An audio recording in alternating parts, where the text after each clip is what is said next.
Hi welcome to my channel system web tech. इस वीडियो में हम बी बीन बिंग टॉपिक के ऊपर देखेंगे जो कि थोड़ा कंफ्यूजिंग है। तो जो बी बीन और बिंग होता है वो पैसिव फॉर्म कहलाता है। अब पैसिव फॉर्म क्या होता है? हमारे दो तरीके के वॉइस हैं, एक्टिव वॉइस और पैसिव वॉइस। तो एक्टिव वॉइस तब होता है जब हम किसी सब्जेक्ट को ज़्यादा इम्पोर्टेंस होती है कि ये काम इसने किया, काम किसके द्वारा जिसके द्वारा किया जाता है, कि ये घर मेरे ग्रैंडफादर ने बनाया बनाया था या बनाया है। तो इसमें ग्रैंडफादर के ऊपर ज़्यादा फोर्स है। जो भी काम किया गया उसमें सब्जेक्ट बोले तो किसने किया है उसकी वैल्यू होती है। और पैसिव वॉइस में जो भी काम किया गया किसके द्वारा किया गया उसको हम इग्नोर करते हैं, उसकी इतनी वैल्यू नहीं होती, काम की वैल्यू होती है, तो उसे कहते हैं पैसिव वॉइस। और पैसिव वॉइस जो बनेगा हमेशा बी बीन बीइंग लग के होगा। तो इसे एग्जाम्पल्स के साथ देखते हैं। तो जैसे कि टेंस बताया था मैंने, tense is equals to time होता है, भूतकाल, वर्तमान काल, भूतकाल और भविष्य काल। तो जब वर्तमान काल प्रेजेंट टेंस होता है तो बी की जो फॉर्म हो जाती है इस एम आर करके लगता है। भूतकाल में अगर बात करते हैं पैसिव फॉर्म में तो वॉज वर हो जाता है, वही पास्ट पार्टिसिपल का में बीन आता है। एक्टिव वर्सेस पैसिव, जैसे कि मैंने बताया कि एक्टिव वॉइस में जो काम करता है उसकी ज़्यादा वैल्यू होती है कि ये काम किसके द्वारा किया जा रहा है। और पैसिव होता है काम के ऊपर हम वैल्यू देते हैं और इग्नोर कर देते हैं जिसने भी ये काम किया हो। तो पैसिव को हम कहाँ यूज़ करते हैं? When the object is more important, जब ऑब्जेक्ट की इम्पॉर्टेंस होती है। जैसे कि मैंने बताया कि all applications are processed on the spot. तो इस सेंटेंस में आप देखेंगे कि ये एप्लीकेशन जो प्रोसेस होंगी वो स्टाफ या किसी आदमी के द्वारा ही होगी, लेकिन उसको हमने इग्नोर कर दिया है और काम को हम डिस्कस कर रहे हैं कि एप्लीकेशन प्रोसेस हो रहा है ऑन द स्पॉट। अब एक ये इनफॉर्मल राइटिंग को के लिए भी यूज़ होता है। तो आप देखेंगे difference, you are advise to return the application form within 3 days। जबकि अगर हम एक्टिव वॉइस में इसी सेंटेंस को बोलेंगे तो आपको ज़्यादा पर्सनल लगेगा। I advise you to return the application form within 3 days। तो मैं और तुम में ये बात हो रही है तो ये ज़्यादा पर्सनल लगेगा, रादर ये ज़्यादा आपको फॉर्मल लगेगा पैसिव वॉइस में।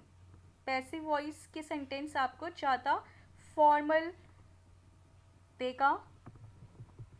अब when we describe a process, the union is run by 7 executive officers who are elected by students, right. तो किसी प्रोसेस को डिस्क्राइब करने के लिए भी हम पैसिव फॉर्म यूज़ करते हैं, लेकिन हम पैसिव वॉइस कब यूज़ नहीं करते?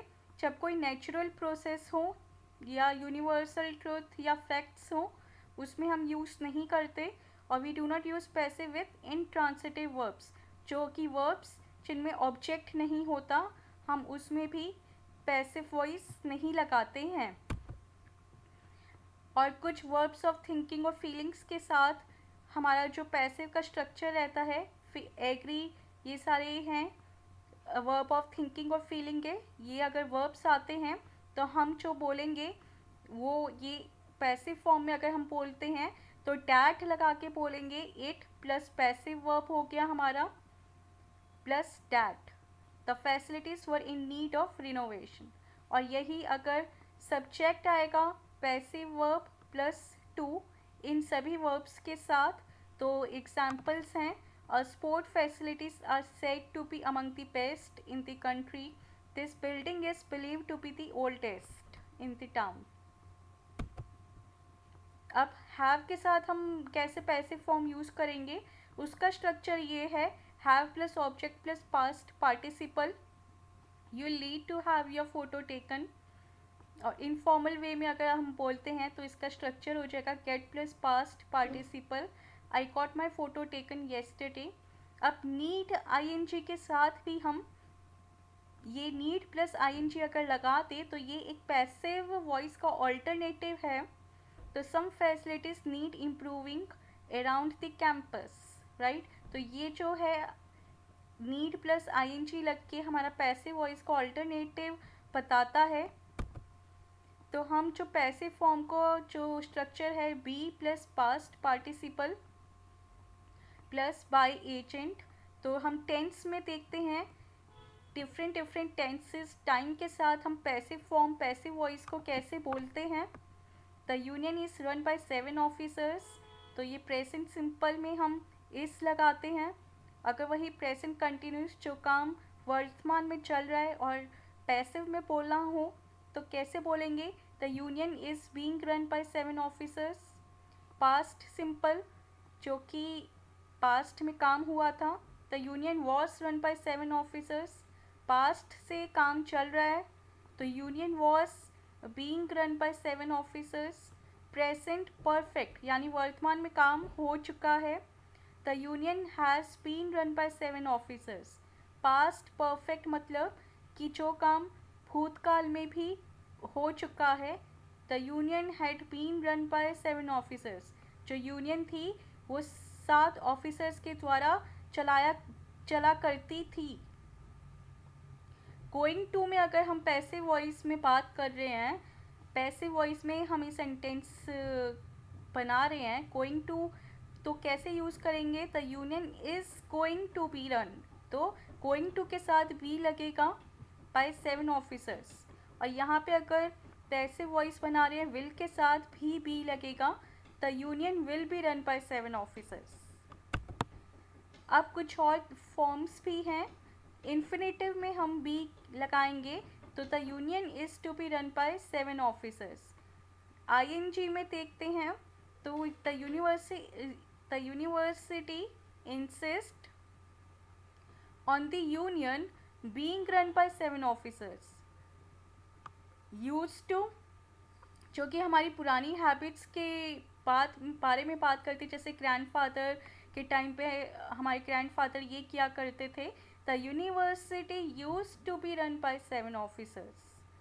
तो ये पूरा यूज्ड टू पास्ट हैबिट्स को बताता है। तो मोडाल्स जो है, the university should be run by 7 officers, right. Need to या हैव टू लगाते हैं, द यूनिवर्सिटी नीड्स टू या has to be run by 7 officers. The need ING के साथ कैसे बोलेंगे, the university needs running by 7 officers, right. तो अब इसका हम एक स्ट्रक्चर देख लेते हैं फॉर्मूला के साथ। तो एफर्मेटिव फॉर्म में ऑब्जेक्ट आएगा, ये हम परफेक्ट टेंस की बात कर रहे हैं। तो एफर्मेटिव फॉर्म के साथ ऑब्जेक्ट पहले आता है, फिर हेड आता है। तो ये पास्ट परफेक्ट सेंटेंस का स्ट्रक्चर दिया गया है इस पे।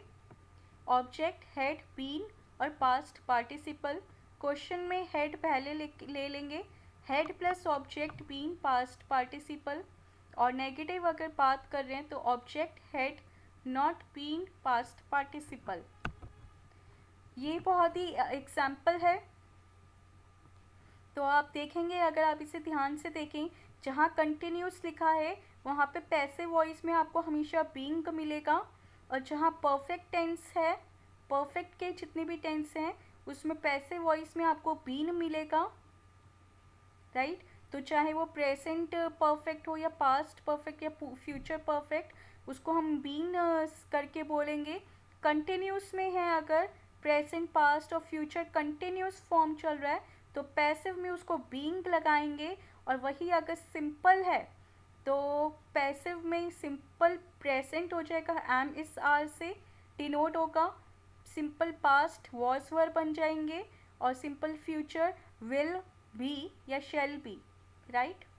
और ये आप स्ट्रक्चर है, आप पढ़ सकते हैं active voice versus passive voice के।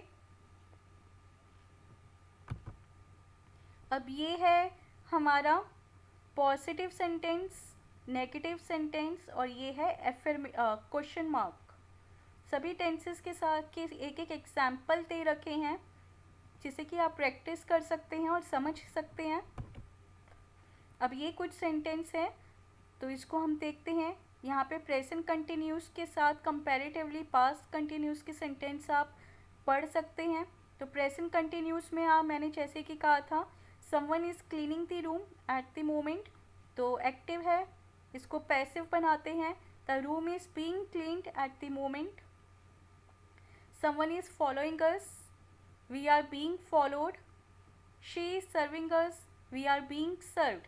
तो आप देखेंगे जहाँ पे ये कंटिन्यूस आईएनजी आ रहा है वर्ब में, तो आईएनजी को हमने बीइंग लगा दिया पैसिव फॉर्म में। ऐसे ही पास्ट कंटिन्यूस भी देख सकते हैं। Somebody was cleaning the room when I arrived. The room was being cleaned. तो आईएनजी बीइंग में आ गया और ये पास्ट पार्टिसिपल में चला गया। The someone was following us, we were being followed. She was serving us, we were being served. Perfect में बात करेंगे तो बीन आएगा सब में। एग्जाम्पल्स के साथ देखते हैं। Someone has cleaned the room, the room has been cleaned. They have followed us, we have been followed. Have ever dogs beaten you? Have you ever beaten by dogs? Right? She has served us, we have been served. They haven't invited, I haven't been invited. Somebody had cleaned the room had been cleaned. Someone had followed us, we had been followed. She had served us, we had been served. The car was 3 years old but nobody had used very much. The car was 3 years old but hadn't been used very much. Vegetables had cooked too long. The vegetables didn't taste good, they had been cooked too long. तो आप देखेंगे perfect में जहाँ जहाँ भी है passive में been लग गया, कंटिन्यूस में बीइंग आया था। अब इन्फिनिटिव को देखते हैं। Somebody will clean this room later, the room will be cleaned later. They are going to build a road soon. A new road is going to be built soon. A mystery is something that nobody can explain it. A mystery is something that can't be explained. The music was very loud and everybody could hear from a long way away. The music was very loud and could be heard from a long way away. I want someone to leave me alone. I want to be left alone. ऐसे ही perfect infinitive. Someone should have cleaned the room. The room should have been cleaned. They might have sent it to the wrong address. It might have been sent to the wrong address. If you locked properly, nobody would have stolen it. If you locked properly, it wouldn't have been stolen. There were some problems at first, but they seem to have solved. There were some problems at first, but they seem to have been solved. अब ये कुछ activities हैं जो कि आपको rewrite करनी है passive form में, राइट? तो एक एग्जाम्पल मैंने करके दे दिया है। कोई डाउट हो आप कमेंट करके पूछ सकते हैं कमेंट सेक्शन में। इसके आंसर्स आपको यूट्यूब वीडियो के डिस्क्रिप्शन में मिलेंगे। तो ज़रूर सब्सक्राइब करें चैनल को, जिससे कि आपको अपडेट्स मिलती रहें, और बेल आइकन भी ज़रूर दबाएं। तो आपको इसके सारे आंसर्स करके देने हैं। प्रैक्टिस जितनी करेंगे उतना बेटर कॉन्सेप्ट होगा।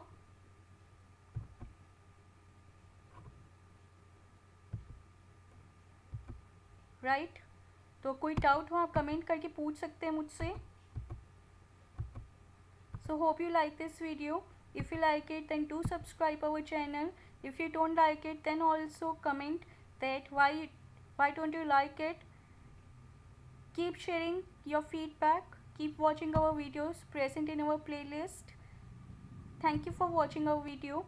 Bye bye. Take care.